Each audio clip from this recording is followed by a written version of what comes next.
Hi, folks. JWoww of Planet JWoww, and following through on letting y'all know. Oh my goodness, I am cold. Letting y'all know the things that are going on here on Planet JWoww, and so far we're doing well. I've had most days I've been able to get on here and talk. Hey, Linda. And that feels good. That feels consistent. That also feels healing for me. Today, I wanted to talk a bit about safety. I have a course that's coming out, Powers of Safety. That I think that's the name of it. I made some shit up a few days ago, and so far I like it. When it comes down to it, it's about safety, sovereign awareness from everyone. Thank you. And it's about getting this information, these basics of techniques and mindsets around safety to as many people as possible, with the hope that folks will share that. First, there's a free course. There's a mini course that's for every 3 days. There's a free there's a free live stream where I'm going to talk about that basic piece around safety, so that at a minimum people can come see the free thing and be more aware, be more vigilant, be more not vigilant, be more aware, be more empowered when they're in any situation, so that they feel like they are able to generate safety for themselves and for others. That's a sovereign act. And so understanding what sovereignty is and what it is that you're doing and cherishing yourself for it. When it feels good to do good, you do more good. So when you know that you get to recognize what you're doing is not being intrusive, as the notness of intrusion, as the notness of smothering, as the notness of taking away people's agency, and instead can step into how, by creating safety around someone when you've been requested to do so, when someone isn't feeling safe, and you are able to do that for them, that's a grace gift to them, and it's an honoring of you that you were able to do it and that you were asked to do it. Coming to these nuances of the mindsets around safety is part of what generates more safety in every situation, and that's part of what we're setting out very specifically to do. So today, I'm sending out invitations. I've been looking to do this for a month. Sending out invitations today to folks who have followings, for them to share on Instagram and share on Facebook and share in their tribal settings, to let folks know that this is something that they can do, that everyone can do, if they just step in and allow a calibration of how they feel around safety to occur. And we have a way of inviting people to do that, a way of helping them open themselves up to do that. And then we have things to have them choose whether or not they want to actively invite into their mental, physical, emotional, and spiritual spaces, so that the safety happens more and more and more for them specifically, and then continues to happen more and more and more for the people around them. So that's what I'm setting out to do. That's what I'm doing today. That's where my focus is.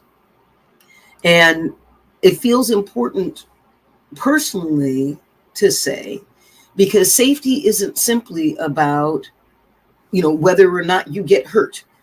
Hello, Facebook user. It means that you came in through a group I learned today. I'm learning about StreamYard. Yay. Please say who it is, saying good morning. And anytime anyone checks in, please let me know who you are. Safety for leaders is something that shows up when we feel that what it is that we share is received well by the people who trust us with their trust. When it feels like, hey, Jerry, when it feels like great to see you here, sweetheart. When it feels like we're sharing our call them wisdoms. When people trust us as leaders, they assume that we have some sort of wisdoms that they do not, that we have some sort of understandings or techniques or tips or basics or what have you that they do not, which is why they're entrusting us with their openness to receive. That's how I see facilitation.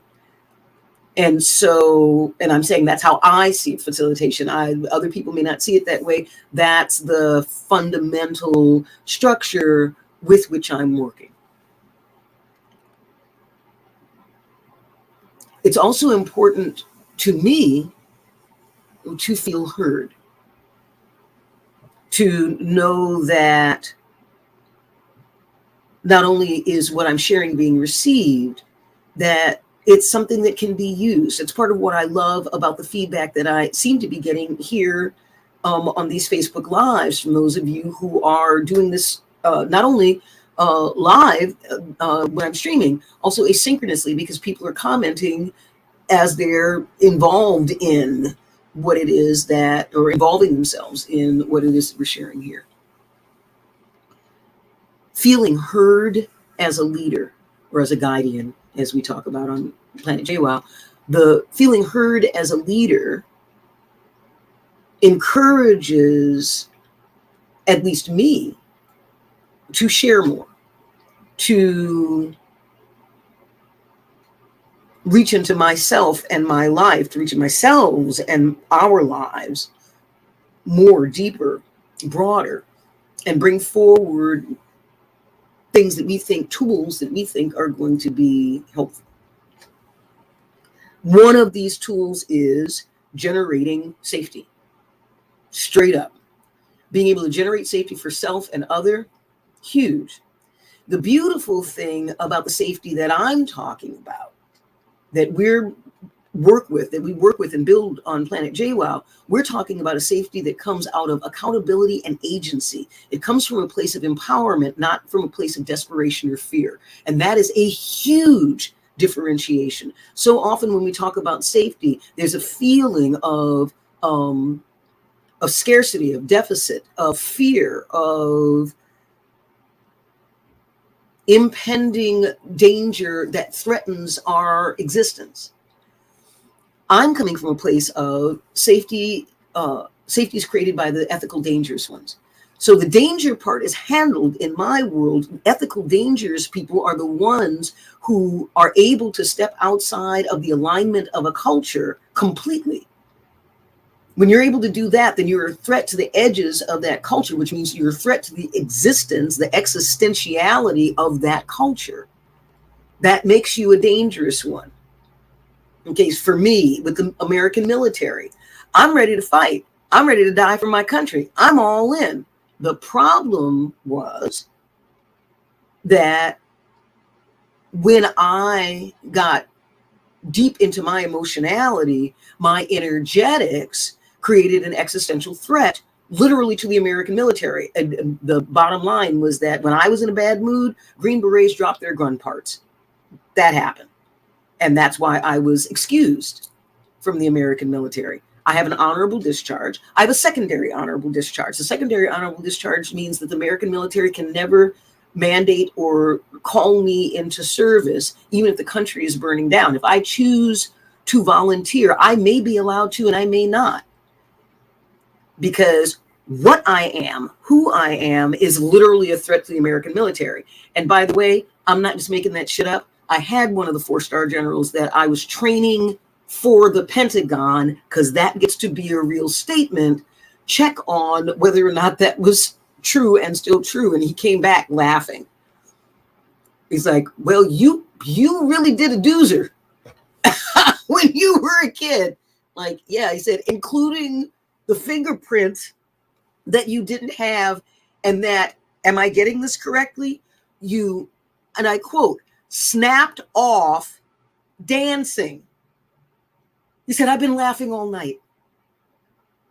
Good, because that's some absurd shit. And I stopped being safe for the military. I know something about how to create safety. And I want to share that because I want everyone to know something about how to create safety and then be capable of creating it. What a thought. Hi, I'm going to raise this thing that everybody needs to fret about. I'm not going to give you any solutions about how to take care of it. I'm not going to make, if I have solutions, I'm not going to make those solutions available to everyone. I'm only going to make it available to people who are able to do this part. And I don't want to be that. I almost was that because I wasn't thinking in terms of what is my vision. If my vision is to sell a course, then I'm going to sell the course for that amount. I'm not going to necessarily look at what are the things that I want to have as prerequisites for the course. I'm not going to necessarily look at what it is that is supposed to happen after the course for people and what support I might bring to them once they've taken the course. This is a whole shift in leadership mindset for me. That is huge. Coming to the place of every single course that I do, I want to have it set up so that there's a way for people at different stages, people who have absolutely no money. I mean, like, just don't have it. The shit about, oh, you need to save up and then you'll get it, which is what I've said. I'm shifting that. Save up if you can, is what I'm saying. And in the meantime, I want to make sure that every course that I offer has a free mini course version that folks can take to get a taste, just a little taste. This is yes, it's the grains of rice that keep someone alive. Yes, it's not the Snickers bar, because Snickers bars are shit, but it would be like getting a Cliff Bar to someone and knowing that that's going to be their only food for the next week. A Snickers bar will keep you alive for 3 days. A Cliff Bar will keep you alive for a week. So what I'm offering is a Cliff Bar with the hope that in staying alive a little bit longer, having more nutrition from that Cliff Bar, that people are able to get themselves into a better situation, a more empowered situation, a situation where they're in more of a position to be able to help themselves and perhaps get pulled forward into helping others. That's my goal. That's my hope. How do I have it so that every single thing that I do, every single course that I offer, every single offering that I make, every single one is anchored in love, builds bridges for people to be able to get to that knowledge, wherever that knowledge is, whatever that knowledge is, has so much information that people will automatically share it. That there's a sense of reciprocity with me. You can't conceal your inner self in the presence of a fear-based dominant country. You're a threat to his existence. Well, because I am anyone's inner self is a threat to his existence from that standpoint, because you are a notness of whatever that system is. Counterculture is not the threat it is presented as. It is a controlled opposition and part of the revolving Lucian, right? My feeling around revolutionaries as opposed to revolutionaries revolve around the very thing against which they rebel. Straight up. That's true. That's why you're a revolutionary and not an evolutionary. There's something to be said for revolving around a thing, surrounding it, keeping it in its place because it is dangerous, and or revolving around it so that you have the time and the energetics to change it in multiple spaces in a short amount of time. Evolutionaries innovate and move on along their own trajectory. Thank you, Rainey Ford. And that's the difference. If you're a stick with it, change it the way that it is kind of person, then be a revolutionary. If you're make the changes that make it possible for me to break free into a new space and move forward from there, you're an evolutionary. Both are needed. One is not better than the other. I have a preference for me, for the people that I want to work with, and for the people that to whom I tend to gravitate as friends, and what it is, the people that I feel will get the most from being able to work with me, us. So that's a piece of that. Is also why counterculture is presented as, okay, cultural evolution, break the pattern, break the chain, heal the cycle. Absolutely, that's heading us in what you just written there, Joe. Thank you so much. Is heading us in the direction of re-evolutionary. Not so much because there's not the breakaway. Evolution is a breakaway from its source. That's part of what it is in evolution. Evolution is a bunch of innovations having a rave in the culture sub-basement. When you innovate, you take yourself away from your source. When you innovate, if this is my source, if this watch is my source, I can innovate right here as a revolutionary and change the color of the buttons or change the size of the thing, and I'm transforming it. That's transformation. It's changing the form,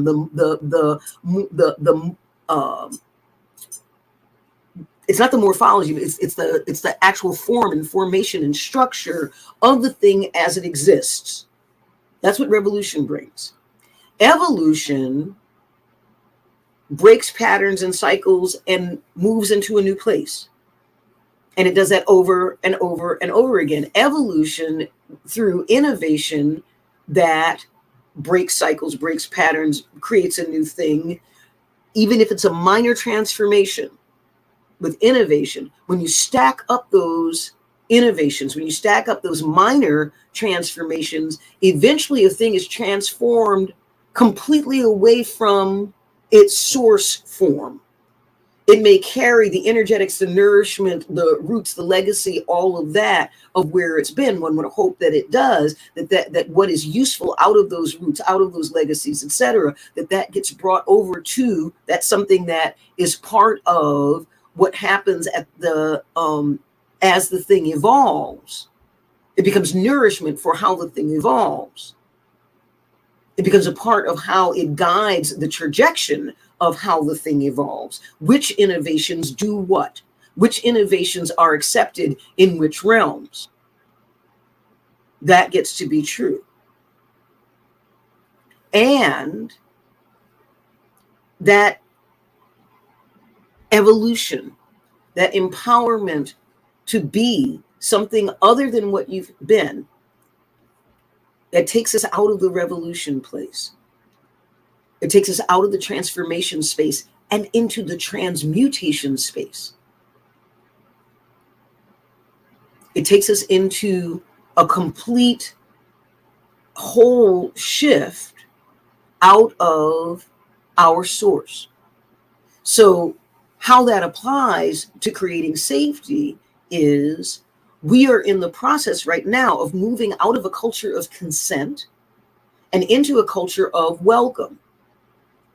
Or excuse me, yes, out of a culture of consent and into a culture of welcome, because a culture of welcome is where folks have agency and they are able to say, this is an invitation. When you come, we will be delighted at your arrival. We will be delighted at your entry. We will be delighted at you crossing our boundaries and coming into the space where we are. That's where welcome is. Welcome says, this is my space. These are my boundaries. And I am saying you are invited and we are delighted. We are invited to come and enter. And we are delighted when you do come and arrive and do the entering. That's what welcome is. And again, that's what welcome is for me, us, and on planet JWoww. That may not be what it is out in the world, which is why I have planet JWoww, because the world doesn't make sense in a whole lot of ways. However, what we have discovered is that when people go ahead and take the time to work with the calibrations that we bring here and bring that to their world, they watch their worlds start morphing even more towards what delights them, what brings them more bliss. I mean, really what we're selling over here is more bliss.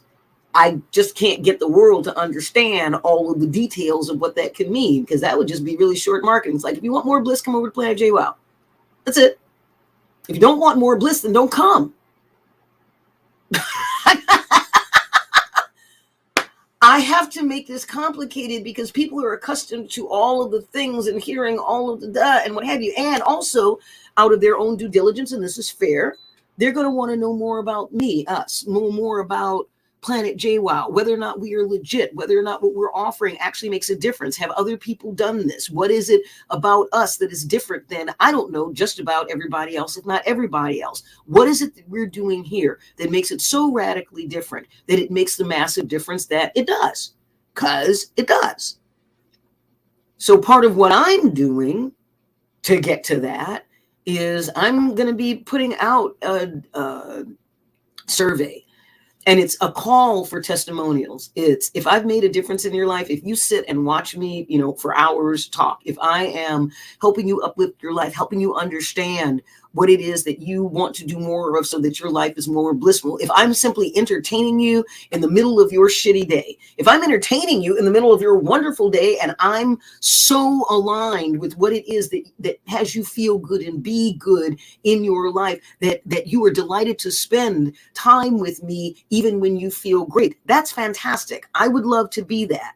And I particularly love to be that for people who are then going to take that and do improvements in their own life with it. Yay.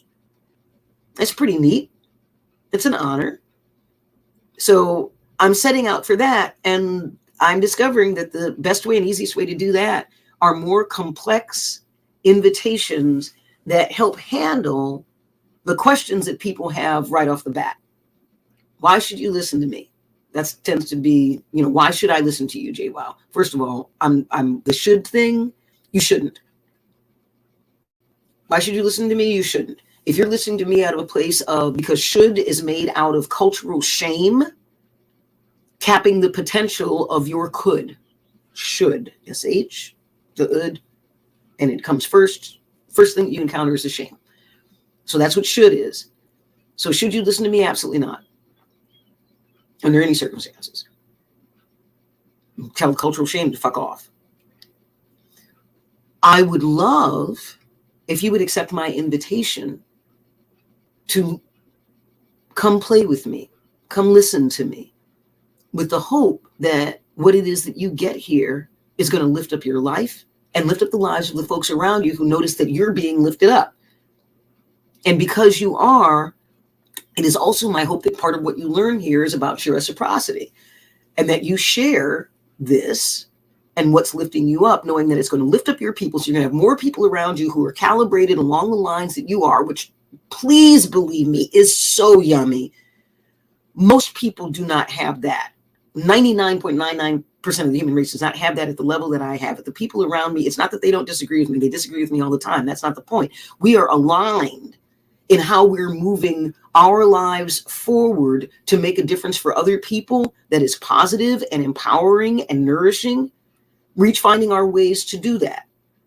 We have some commonality in language that we get to have because of Levy, because of the languaging of inclusion, welcome, and empowerment, and how that gets set up. Even when people create their own words, what folks don't realize is I'm not creating all these words. Other people are also creating these words, these phrases, these precepts that we're putting forward, that I'm putting forward, that I've adopted because the people around me are so in their power. The ones who are on Planet JWoww, more and more, are so in their power that they're able to defy the divisiveness that's built into languaging and find the diversiveness in their own languaging, bring that to Planet JWoww, and then we all get to benefit from thinking together, feeling together, and bringing all these pieces together. It's a togetherness fest. It's pretty neat. And we get to discover what really works. And this is not some pie in the sky thing. We're living it every day. Ask me how many messages I send and receive on Slack. We are talking with each other every day, constantly helping each other calibrate towards this general mission of being guardians and folks who inspire other people to be happier and better in their worlds, to inspire other people to live lives where they feel that their legacies are going to be nourishing for folks in the future. That's what we're building. That's what I'm building. And fundamental to doing that is safety, some kind of safety, because safety is a place that comes out of survival. Survival is what comes after we make the choice to either exit or exist. That S is for survival, that S that we choose, that seed of survival, the answering that SOS call, getting an answer to that SOS call. Please plant the seed of survival in me as I figure out whether I'm going to exit the planet or continue to exist. That seed of survival, that S, is what gets us to survival out of the exit plan and into existence. Survival does not have the room or luxury for us to take into consideration where other people are and whether or not they feel safe. If we don't have our own contiguous safety survival set up, then that's everything that we have. Everything that we have is focused on our survival, because we're not going to let ourselves slip back into that existential, do I exit, do I exist? Once you get the hang of survival, and that's something that you can do contiguously for yourself, that's when you get to safety. And safety is where other people, other beings, other circumstances that are outside of where we are with our particular meat sack in a particular moment, that's where those things get to become, where safety gets to become a space in which we exist. It's where our survival is contiguous and a given. We've set things up so that our survival is a given contiguity. When safety, more safety, means that more of us have an opportunity to get to the given contiguity of security. That's what security is. Security is contiguous safety that is a given in our lives. That's where security starts. There's room in security.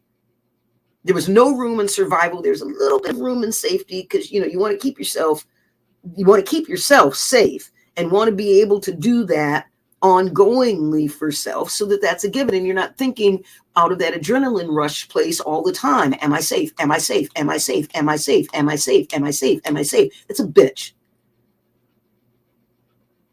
Okay, there's a reason why we call the little terrible things a female, which a bitch is a female dog. For those of you who don't know that, a bitch is a female dog, and there's a reason why we call that, because that's a mommy with teeth. As a mommy with teeth and a fundamental, I carried your ass for a long time. I made you out of me.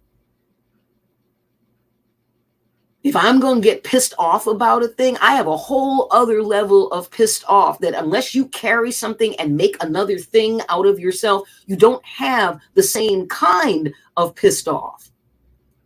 Because you don't have the kind of pissed off that comes necessarily out of caring, unless you go ahead and cultivate that. I'm not saying that men cannot be pissed off parents.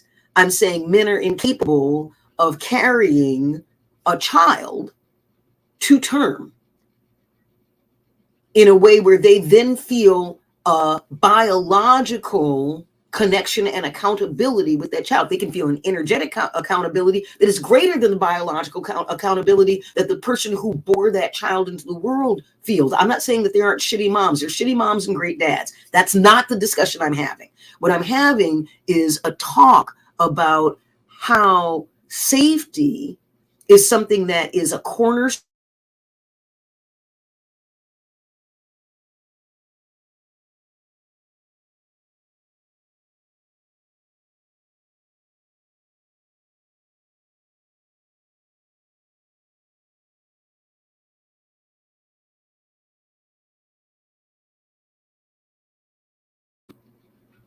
Yep, I think it came back.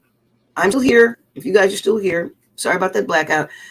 Stuff with my computer. If there's a computer person out there whose tribe that connects with me, and PCs and setup and all of that, my computer is flipping out. It froze because my computer is flipping out, Linda, and I hope it doesn't do that soon. I hope that's not a sign that's going to start repeating that. I am open to working with someone, preferably remotely. And if you need to be here, like if you know that you could be here and set up my control center so that I could do anything, I would invite someone to come into my space and help me do that. And if you're someone who's like looking at my space and going, I would give anything. I so love what you're doing, JWoww, and I would give anything to help you organize that space so that you can do everything you want, you can reach everything you want, and it looks really good. If there's somebody who wants to help me do that, please DM me and let's talk about what it would take for me to feel safe with you being here and doing exactly that. Because I would love for that to be true. What I care more about is less about what people think about my space and what it looks like, and more about what it is that I am sharing with you guys that's making a difference in your lives. That's way more important to me than my looks or the look of my space. Which is why if I become an influencer, it's not going to be because I'm pretty dressed up and I'm in a nice prettified space. I love that people do that. That's fantastic. I think that that's a wonderful thing to do. I am not dissing the 99.99% of the people who are looking to become influencers because fame is their thing. Because fame is their thing. And so that's the easiest, that's the lowest hanging fruit. Be pretty and stand in pretty places, and you don't even have to say anything worthwhile. You can just be pretty enough and stand in enough pretty places, and you're going to have people follow you. Because there's something to be said that I don't ever really think about safety. And does that mean I'm not considering others' safety enough? What does it mean that I don't ever really think about safety? I'm not saying that you don't, Jerry. I'm saying that most people don't really think about safety. There's an assumption that they are safe. That's a lovely place to be in. And if you have the luxury of being in spaces that actually are safe and you don't think about safety, you don't have to. It's a fish in water. I doubt that fish think about water. If you're in a safe place and you don't think about safety, congratulations, go you. You have created circumstances where that's true. Most people at various times have found themselves in situations that were not safe for them, that they didn't know weren't safe for them, and that they felt safe in. Not